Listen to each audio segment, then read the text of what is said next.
cheating fiancé tried telling me that her affair was just a test, so I said goodbye and walked out. Let me start from the beginning here. Yesterday I met my fiancé at our wedding venue for our 4-month-out meeting to finalize details. We drove to the venue separately because she was leaving straight from work. Towards the end of the meeting she let me know her friend was dropping off her rental car and needed a ride home and asked if it would be okay. I said yes, thinking nothing of it as it wasn't that far from our home and I know her friend well. I get home and tried to get in touch with her for the next 3 hours. No answer. At approx the 1:30 mark I texted her friend and asked if she had made it to her okay. I was very worried. My fiancé ends up coming home and says sorry it took longer than expected. She hung out with her friend for a bit before leaving. Okay, no biggie, just LMK next time please. Her friend gets back to me a few minutes later and says sorry I couldn't make it to the venue, didn't see your fiancé tonight. I asked her why she would say this and she said she didn't know, she can't control what her friend says, and walked outside. I'm sketched out AF by this point. I've never done this, but I looked at her phone records. Yes, I did and don't regret it. I saw that when she went outside she called her friend that had texted me right after she went outside. I also saw an hour-long call with a number I didn't know on the way to the venue. I asked her what rental place they went to and multiple other questions. She had quick answers and they seemed legit. I thought maybe I'm crazy here, I need to chill and sleep on it. This morning I asked her to please see the text from her friend asking her to pick her up and I would apologize for questioning her the previous night. She said no. I said, when I caught up to you yesterday on the way to the venue I saw you were on the phone, who was that? She said, oh, that's the friend I picked up later on. That's when I knew for a fact she was lying. I said I looked at her phone records and knew that wasn't true. She then changed her story to say, oh, I needed to meet up with a coworker to discuss a patient. Who is the coworker and why couldn't you discuss that over the phone? I need to show him the techniques in person. His name is Michael. Okay, I am sketched out beyond belief at this point. We never lie to each other. I asked to see the text with Michael. She said wouldn't let me see. I said why not if there's nothing to hide? Are you having an affair? Do you not want to be together anymore? She pauses and proceeds to tell me all the things that are wrong with me. I work too much, I don't spend enough time her don't listen. I'm astonished at this point, all of this is news to me. I put 2 and 2 together at this point, I know something sketchy is going on. I again asked to see the texts. It took about a half hour of convincing to see these texts and they were crazy. Sexual in nature and talking a lot of shit about me. Also how she wanted to be with him and how they're essentially in love. She started this job 1.5 months ago. He is her coworker. He is also 15-20 years older and divorced multiple kids. I've been financially supporting her for the last few months as she got back on her feet and was working extra so she wouldn't have to pick up a part-time job. We own a house which we both live in with 3 dogs and a horse. Sorry for the novel, I am beside myself right now. I did not see this coming and we were going to get married in 4 months. Any advice would help. Update 1. As an update, I was finally able to sit down with her tonight and go over this. Again, she came in trying to blame me for what she did. Trying to justify the cheating and lying as a direct result of my lack of communication and listening. She said she wouldn't have had to start talking to this guy if I had been listening better. I spent too much time in the office working and don't dedicate enough time to her. I tried to explain that I was putting in extra hours to try and support her and the family financially while she was struggling so she wouldn't have to get a part-time job. She said she would have rather gotten a part-time job, which makes no sense to me. She was under the impression that because this was short-lived, 1 week she say, and they only made out once, that we could move past this. When I brought up the text where she was trashing me and talking sexual with him, she deflected hard and I got nowhere with that. I told her that I'm not the reason that this is happening. She went too far and should have communicated with me or thought about the implications first. That I can never trust her again and this is all because of her actions. Whether she wants to try and justify this as my fault is up to her. At the end of this part it got a bit calmer. I said, listen, we just really need to figure out the house we own jointly and the 3 dogs. We came to the conclusion that either I stay and buy her out or we sell and get new places. The dogs, one of us will get one, the other 2 TBD. So that's where this left off tonight and we'll continue to keep you all posted on progress. Curious what you all would do about the house. Financially I can support it alone, but it is nearly 3,000 square feet and 5 acres of land which was bought solely to have her horse. She is taking the horse when she leaves and boarding it at a barn. Update 2. Day 3, I was able to sit and have a 3-hour conversation with her tonight. We talked about our relationship and what led to what occurred. It started with her telling me what I did wrong in our relationship. Lack of communication. Spending too much time working it on my phone. I don't disagree with any of these things. My mindset behind working so much was support of the family. I run an e-commerce business on the side and I'm a one-man customer service center and deals happen 24 hours a day. I am never not on the clock. I could have certainly been better about setting my phone aside and responding to people the next day.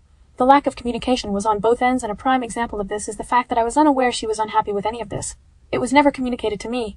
She said she felt I would have gotten upset if she told me but never gave me the chance to work on it. I am not a perfect person by any means and many times I do or say things that are misinterpreted by her as rude. An example of this is a week or 2 ago I was trying to help her with a budget with her financial problems to try to set up a plan to get her on track. To note, I work in the financial industry and do this for clients all the time. She had mentioned that she owed me maybe $1, and she would get that back to me next paycheck. I said something like, I think it's a little bit more than that, let's go through the transfers I've made to our joint account. It ended up being over $5. My purpose for doing this was not to make her feel bad but to realize how much I had been contributing. She took this as me trying to humiliate her. Was just trying to help and maybe my timing was off. She told me I have been too focused on money lately, but I was only trying to make sure we were going to be okay. We still had quite a bit to pay for the wedding and my budgeting mentality was on overload trying to make sure we had enough. The fact that she keeps trying to justify what she did by attributing that as a direct correlation to my flaws really bothers me. She keeps telling me that she is surprised I would throw away 7 years of a relationship away like this. I keep having to remind her that I didn't throw it away, she did with her actions. She told me that I told too many people too quickly and we could have resolved all of this between us. She also said that she wouldn't have had to talk to someone else if I was a better listener and communicator. I have finally determined the extent of the affair, which I actually believe based on the text that I read. They began talking 1-2 weeks before via duct text. I don't know if they had met up before outside of work, but this time around he had asked her to the park to play basketball and talk. She met up with him and they ended up making out. I truly believe it didn't go further than this yet. But it would have in the near future, I am sure. She says he is not her boyfriend. She also took off tonight and I have no idea where she is at, assuming with him or a girlfriend. It is an awkward living situation, but I am hoping this resolves in the near term. I do think she wants me to get back with her and try to repair that. I think that the main issue was a lack of communication that manifested for a long time. We got into a routine, lived our boring simple life, and meanwhile this problem was never discussed and grew over time. She acted out instead of talking to me and also lied to my face / talked a lot of shit about me behind my back. She can be very sneaky and I don't think I can fully trust her again. Obviously this would be the easiest thing to do, but I don't think I would ever be truly happy. Understanding the root cause has helped me feel better. If nothing else, it will allow me to address my personality flaws / communication issues and see things from another perspective. I started hitting the gym today and will keep a routine going. I also plan on picking back up on studying for my CFP designation. I took the week off of work to focus on my mental health. Today I called the wedding venue and officially canceled the date. We were able to get some money back but lost a bit unless the date can be resold to another couple. Unlikely. I also spoke with her parents again to keep them apprised. They live far away and I am sure are worried sick. I continue to let them know everything is fine and calm and they don't need to worry about their daughter. I did some researching with interest rates where they are today. I will not be able to find a comparable house for the mortgage I pay for this. Can barely find an apartment for less nowadays. I think my best option is to try and buy out her share and have her find an apartment. She seems agreeable at this time. We will have an appraiser out to assess value and see what half of the equity would be and if that is doable for me. My questions to you all are, does this change your mind at all about the situation? Am I handling this properly? If not, what should I be doing different? Update 3. It's been nearly a month since this whole situation went down and I owe you all an update. Has been a very busy, emotional and eventful month. So I am not going to lie, the few days after this happened to me I was a pathetic mess groveling to get back with this cheating boss. It's embarrassing to admit, but it happened, and it was all part of the process of moving on. While in this vulnerable state I tried everything I could to do things right, make things better, but nothing worked. I was actually told that she had to make a decision. Me or him. And she did the right thing choosing him. I think that's when I woke up and realized I'd let my self-worth go down the drain and I needed to take a step back and really focus on me and what was best for me. It is hard after 7 years of doing everything for someone else to focus on your own needs, but that's exactly what I've been doing since. I moved our joint savings accounts to my individual checking account. I did the math of what was owed to me and transferred half of the balance back to the joint account for her to take. I've been working out every day since this happened. It makes me feel good to not only improve how I look, but helps me continue to think clearly. I've gone suit shopping, for a massage, out with friends and family. Not only was this relationship isolating of my friends and family, which should have been a huge red flag, but I never did anything for myself. Buying clothes is just not something I would do. I was always worried about providing for my sick other and animals. I've been seeing a therapist, for the first time in my life, on a weekly basis. It helps me talk things out in my decision making. It is something I will probably continue to do after this situation resolves, just to continue to improve myself. Now for the bigger items. I am still living in the house with the ex. She is sleeping in the guest bedroom and we are at a point where the only communication is, did you feed the dogs? I think she is a terrible person and no matter what I say, in her mind, this is my fault. To accuse someone of being a bad communicator and then using that as an excuse to then not communicate her feelings to me and cheat is her being a hypocrite and an easy out in her delusional mind. I stopped bothering trying to reason with her because she is unreasonable. I've been keeping the ball rolling with listing the house for sale. I contacted an agent, had them come, and was happy with the proposed sale price.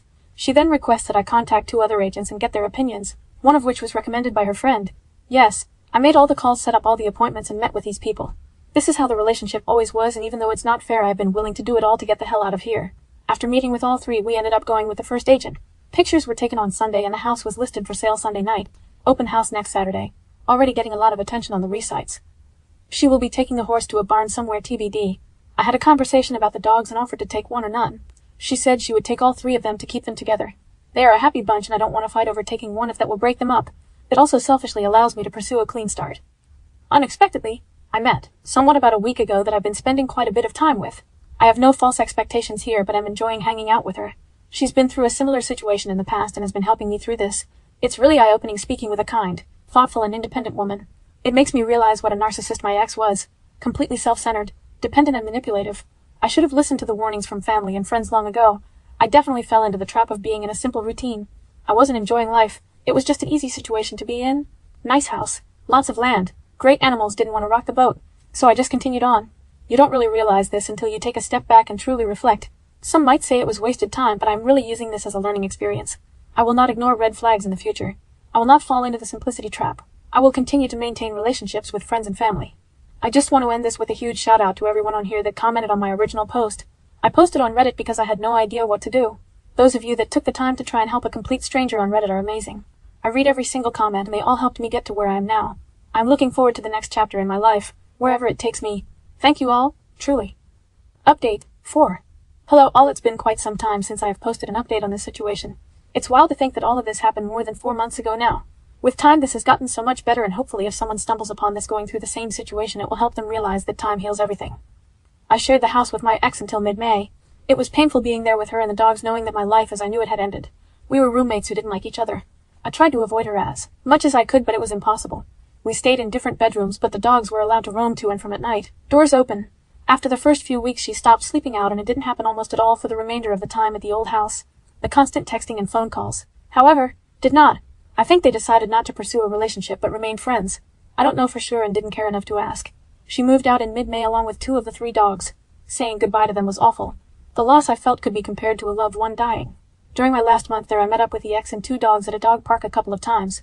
While they recognized me and were happy to see me, I could tell that they were doing just fine without me, which made me feel better. There was little conversation with the ex other than about how the dogs were adjusting. She moved to a run-down house in a run-down area, to put it nicely.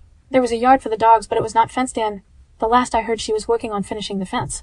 During this time period I hit the gym every single day. I also grinded hard at my side hustle. I knew life was going to get expensive and wanted to prepare myself. In the time period from June 15th when I moved out, I had done 6 figures in sales at this side hustle.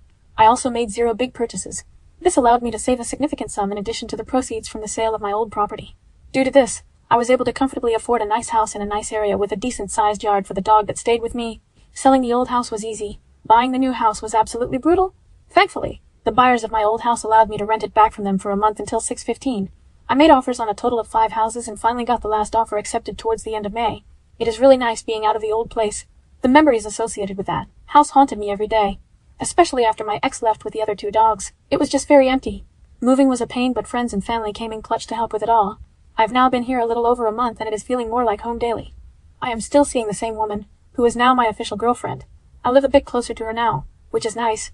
She treats me really well and I am very lucky to have her in my life. She helped me get through this situation and has been very cognizant and accommodating relating to my need for space and my emotional ups and downs. I've never been with someone who communicates so well, and it is making me a better communicator myself. My emotional intelligence has also grown significantly. Overall, life is good. While this was one of the hardest things I've had to go through, I feel blessed that it happened. I was going to marry a completely self-centered, ungrateful boss. I was so comfortable with my daily routine and didn't want to disrupt my animals' lives or lose my house, so I was willing to put up with being miserable. I will continue working on myself and learning more about my own wants and needs. I will also continue to provide my dog with the best life possible. I do think about my ex regularly, lots of flashbacks of good and bad memories. My new therapist has been extremely helpful, helping me realize that I probably won't ever get the apology from her that I want. She's just too proud to admit what she did was wrong. Communication with my ex has been very limited. I don't plan on seeing her or the other 2 dogs again. I've accepted that is what is best for everyone. If I missed anything you have questions about, please feel free to post a comment and I'll be happy to answer. This situation is over at this point and I won't be making any more posts on the subject. Thanks for following the saga and for all the support through the process.